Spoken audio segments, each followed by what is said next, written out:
where we do some things for all on our team. We train, we do meetings, and we communicate.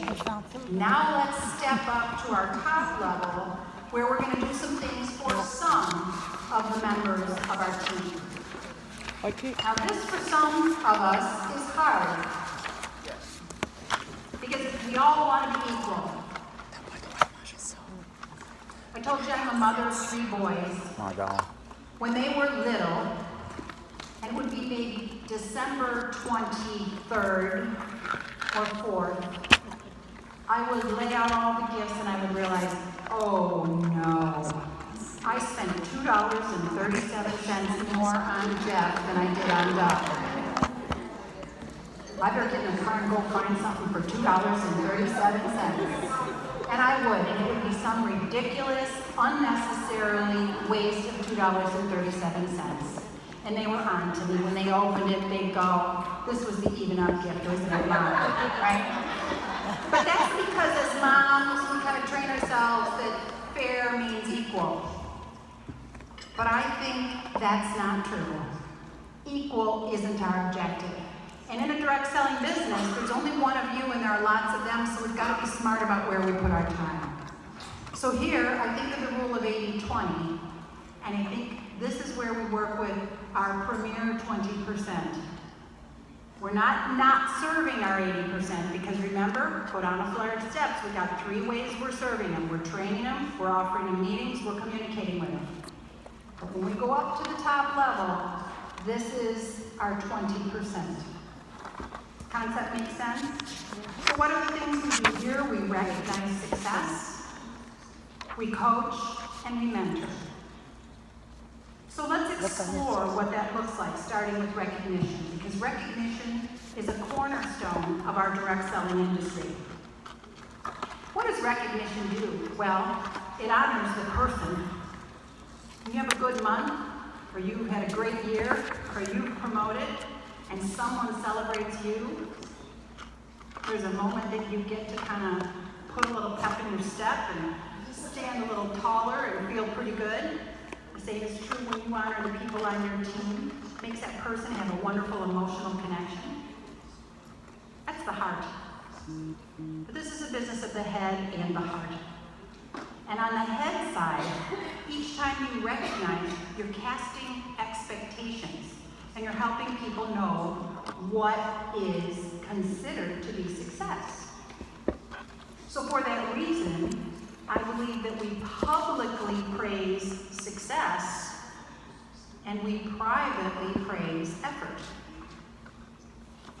Let's just kind of study that for a second. What would happen if I did a team meeting with a few people and let's say 5 came to my meeting? And 4 of them had a good month, and I knew that my recognition moments were going to involve 4 of them. But there was the one who isn't going to get the recognition because she didn't do it.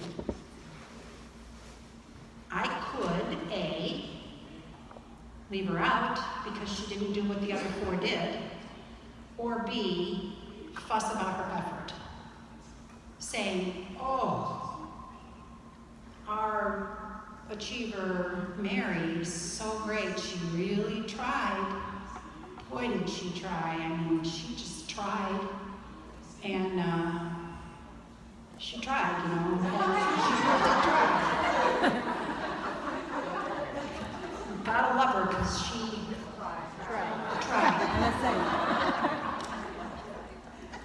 And what I just said to everyone is that what I think is important is trying. And you know what? I'll tell you the truth. I think trying is important.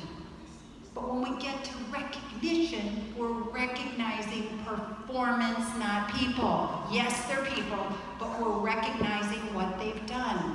And it's okay that not everybody gets a moment in the sunshine because it's their choice, not ours.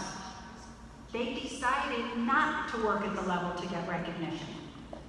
I promise you, as they sit there, they'll change their mind.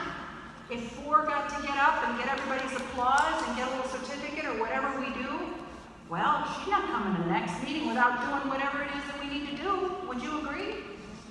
So we recognize success. Recognition is one of the most powerful drivers in your toolkit.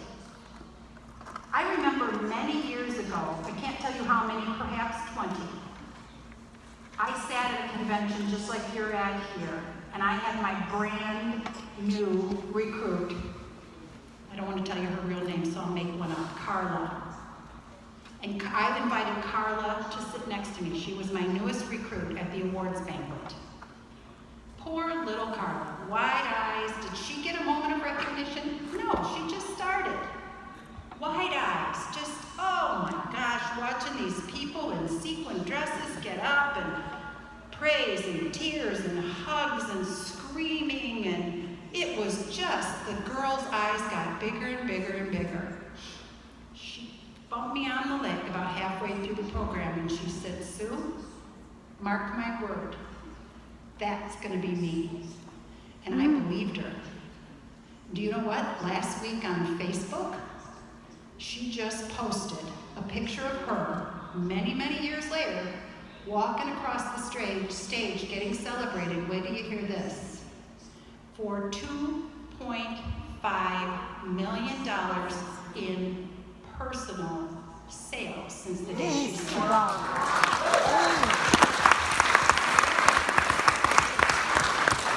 Would she have done 2.5 without that moment? I don't know. Maybe she would. But I think there was a seed of intention planted in her heart that night as she sat amidst the people being celebrated. But did the owner of the company stand up in front and say, wow, Sue's table has a bunch of heavy hitters and one girl that just started. We should find a way to include her. No. She didn't get included in the glory. So she reached for it, she went after it, and boy did she ever. That's your power when you recognize people.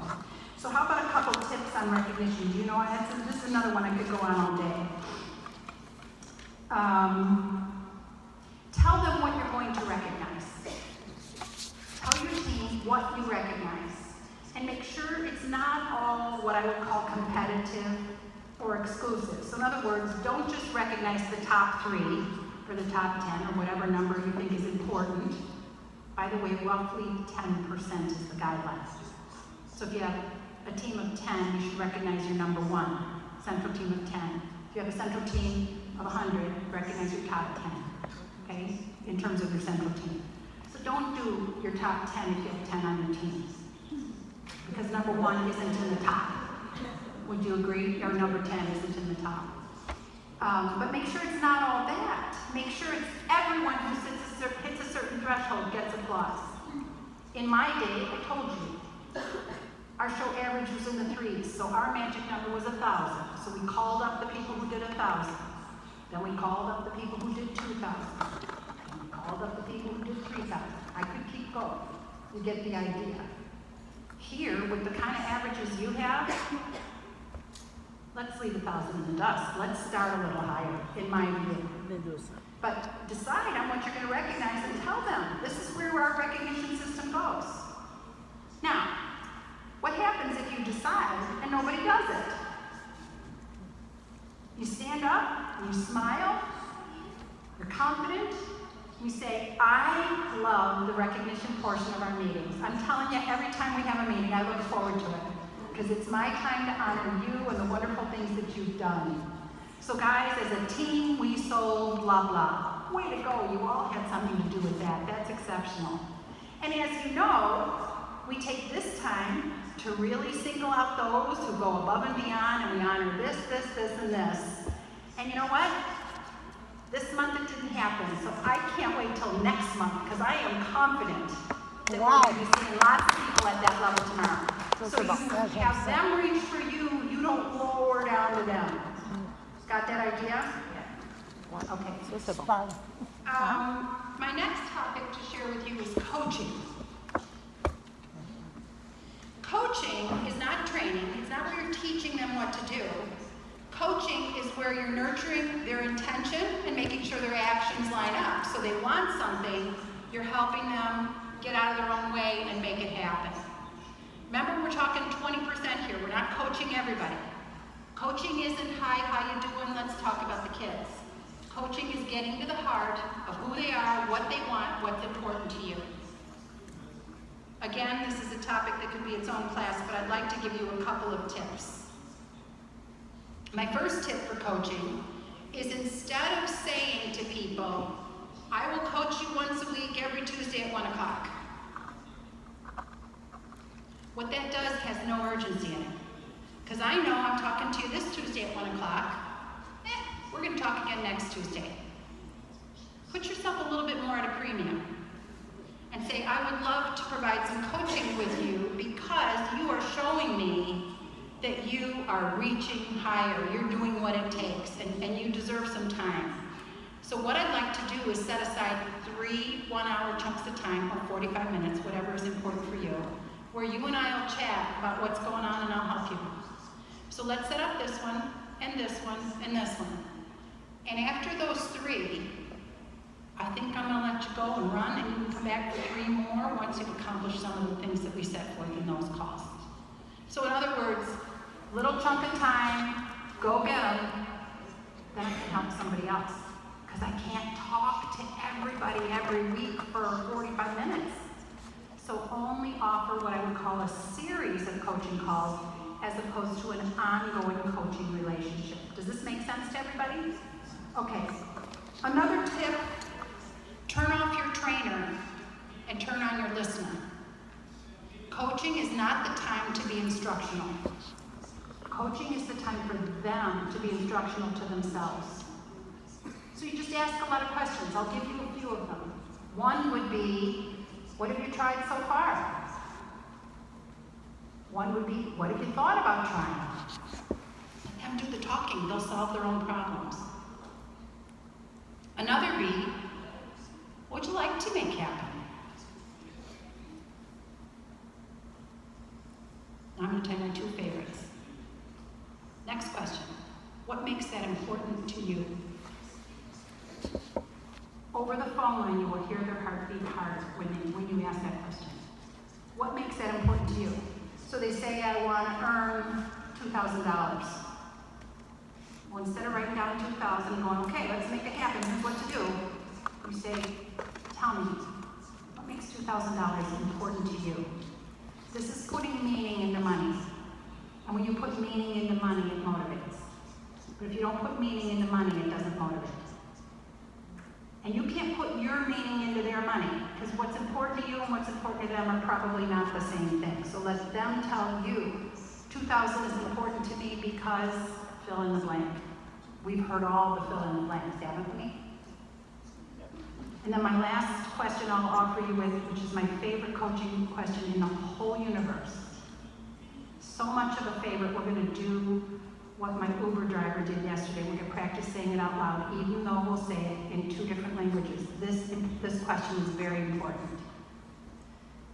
Let me set the stage. Ever give somebody a suggestion and they say, oh, I've already tried that, it didn't work. Did anybody ever have that experience? What? Or did you ever tell somebody, well, all you got to do is blah, blah, blah, and they say, oh, that works for you, that would never work for me. Anybody ever heard that? What? Here's your question, are you ready? Yeah.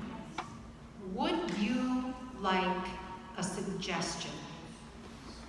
I'll let you write it down, I'll let you absorb it.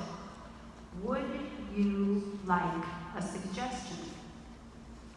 So, your first name, just so I can model your first name. Suzette? Okay, nice. Suzanne. Okay, Suzanne. Okay. So, Suzanne and I are talking about her troubles, and I've asked her what she's tried, and in my heart, I know if Suzanne would just do this, she would be successful. But if I say, well, Suzanne, what you have to do is this, she's going to shut down. Instead, I say, Suzanne, would you like a suggestion? Or in